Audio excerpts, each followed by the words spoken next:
In the previous lesson, we built a very simple perceptron in Rust. It was a small example, but it showed an important idea. A model can take inputs, produce an output, compare that output with the expected result, and then adjust its parameters. We used a basic step activation function, two weights, a bias, and a tiny training loop for an AND gate. That example was great to understand the core intuition behind learning.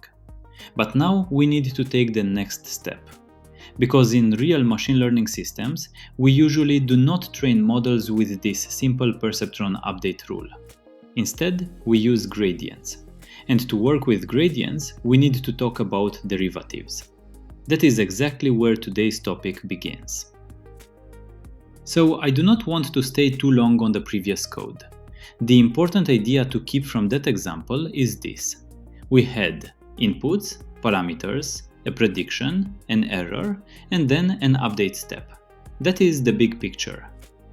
Now we want to move from a handwritten learning rule to a more general and much more powerful approach.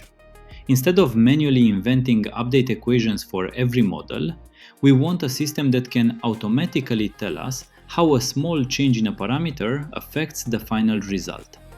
That is the foundation of modern machine learning. Automatic differentiation, often called autodiff, is a technique that allows a program to automatically compute derivatives of a function. If that sounds abstract, think about it like this. When we build a model or a system with parameters, we often want to know how the output changes when we slightly change one of those parameters.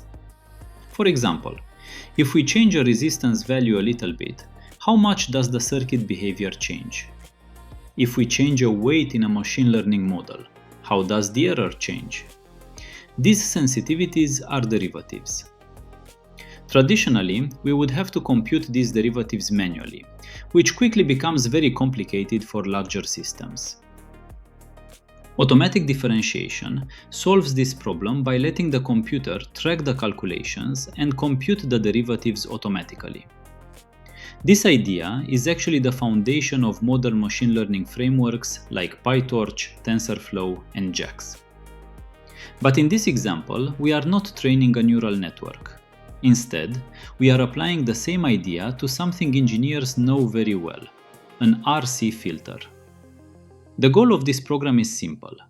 We want to find values for a resistor R and a capacitor C such that the cutoff frequency of the RC low-pass filter is as close as possible to a target frequency. The cutoff frequency of an RC filter is given by the well-known formula. Fc equals 1 over 2 times pi times R times C. So if we know R and C, we can compute the cutoff frequency. But here, we turn the problem around. Instead of computing the frequency from known components, we let the program automatically adjust the components until the frequency matches our target. This is exactly where automatic differentiation becomes useful. At the beginning of the program, we define a target cutoff frequency. In this case, we want the filter to have a cutoff frequency of 1000 Hz. Then we start with an initial guess for the component values. In this example, we start with a resistor of 10 kiloohms, a capacitor of 100 nanofarads. From these values, we can compute an initial cutoff frequency, which is far away from the target.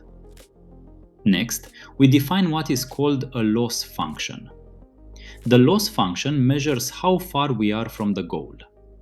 In our case, it measures the difference between the cutoff frequency produced by our current R and C values and the target cutoff frequency.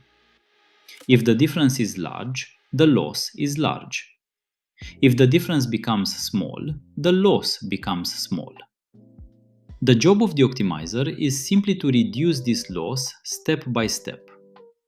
Inside the program, we define a function that takes two parameters. These parameters represent the internal variables from which the resistor and capacitor values are derived. We convert them using an exponential function so that the resulting R and C values are always positive, which is physically meaningful for components. Then we compute the cutoff frequency using the RC formula. After that, we compare the computed frequency with the target frequency and calculate the loss. Now comes the interesting part. We do not compute the derivatives ourselves. Instead, we use the autodiff crate. It automatically determines how the loss changes with respect to the parameters. In other words, it tells us which direction we should move the parameters to reduce the error. Using this information, we perform a small update step. The parameters are adjusted slightly in the direction that reduces the loss. This process is repeated many times in a loop. Each iteration improves the parameters a little bit. As the program runs, you can see the values of R and C gradually changing.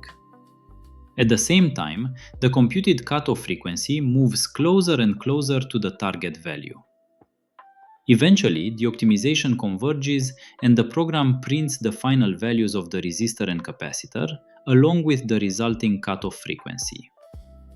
What makes this example interesting is that we are not solving the problem analytically. Instead, we are letting automatic differentiation and gradient-based optimization discover good component values automatically. This is the same principle used in machine learning to train models, but here we apply it to an engineering problem. So instead of tuning neural network weights, we are tuning circuit component values. This demonstrates an important idea. Automatic differentiation is not only useful for AI. It can also be used for engineering optimization, parameter fitting, and system design problems. And with only a relatively small amount of Rust code, we can already build a system that automatically searches for good component values. In the next steps, this idea can be extended further. Instead of optimizing just two parameters, we could optimize many parameters, fit models to measure data, or even use similar techniques inside simulation tools. This example shows a simple but powerful idea. Instead of solving the problem manually, we let the program automatically adjust the parameters until the system behaves the way we want. Here, we used it for something simple, finding resistor and capacitor values so that an RC filter reaches a desired cutoff frequency. But the same principle can be applied to much more complex systems. You can use this approach to automatically tune circuit parameters, fit models to measurement data, optimize system behavior, or even train machine learning models. Automatic differentiation makes this possible because it allows the program to compute how the error changes when the parameters change. With that information, the optimizer can gradually move the parameters in the right direction. So, even though this example is small, it demonstrates an important concept. Instead of calculating everything by hand, we can define a goal and let the computer search for a solution.